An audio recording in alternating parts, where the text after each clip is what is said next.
बिहारी लाल की जय हो।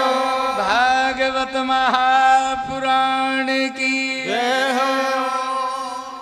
हरि कृष्ण स्वामी मधुर मुरली वादन विभो।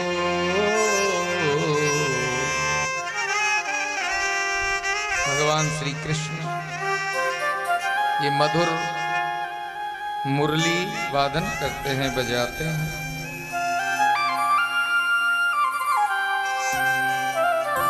जब ठाकुर जी बांसुरी बजाते हैं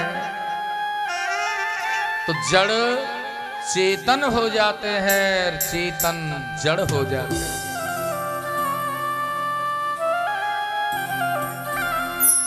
पक्षी तो मानो वृक्षों की डाली पर बैठे आनंद अश्रु बहाने लगते हैं।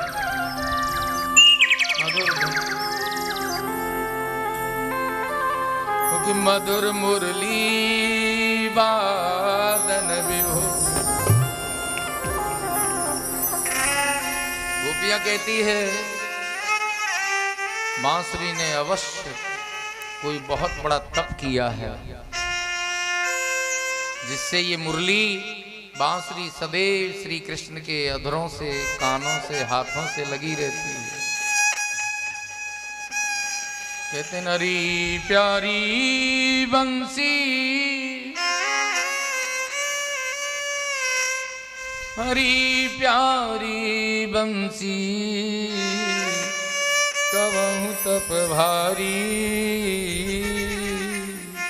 तप कियो। बड़ा तप किया है तुमने। रही काना था अधर रस तुमने नित पियो। और ये मोर भी कितना बड़ा भागी है, नचता भी है ठाकुर जी को रिझाने के लिए। कहते हैं ना, एक बार राधे जी को मोर देखने की इच्छा हुई तो मोर आ गया। नृत्य देखने की इच्छा हुई मोर का तो मोर नृत्य करने लगा। और नृत्य करते करते मोर इतना आनंदित हुआ कि मोर का पंख निकल करके किशोरी राधे जी के चरणों में आ गया।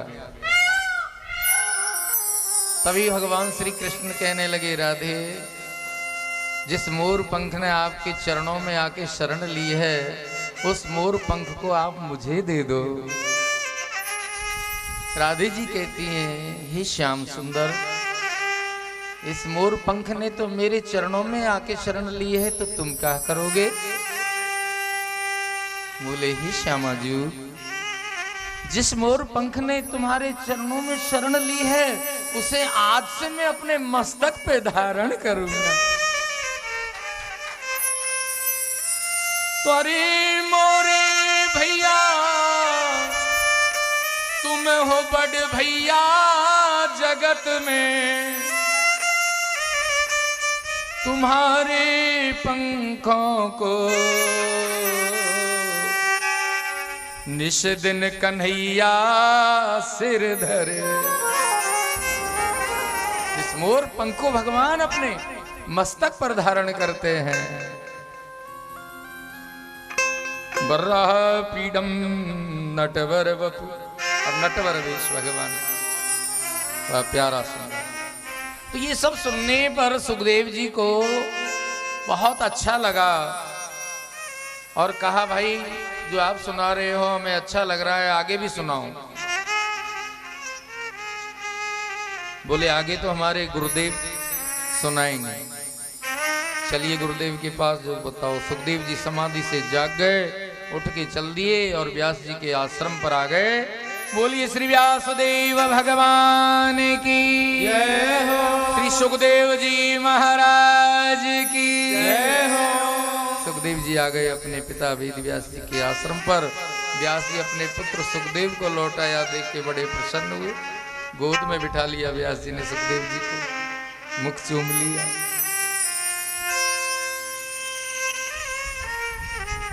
और संपूर्ण भागवत का शनै शनै अध्ययन करवाया। भागवत का अध्ययन पूर्ण होने के पश्चात आत्माराम सुखदेव जी स्वच्छंद विचरण करने लगे।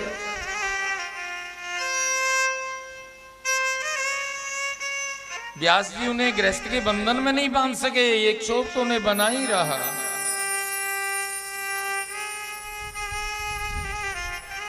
सुखदेव जी जिस गृहस्थ के यहां जाते हैं तो जितना समय गाय का दूध निकालने में लगता ना, इतनी देर रुकते, ज्यादा देर नहीं रुकते थे। से गोदोहन मात्रम ही गृहेषु गृह में दीनाम। 5 घर से ज्यादा कहीं किसी के यहाँ मांगने नहीं जाते। 5 घरों में जो मिल जाता उसे ले संतुष्ट रहते। और किसी दिन 5 घरों में कहीं कुछ नहीं मिलता तो दिन भर ऐसे ही रह जाते, बाकी छठे घर नहीं जाते। तो सुखदेव जी का जीवन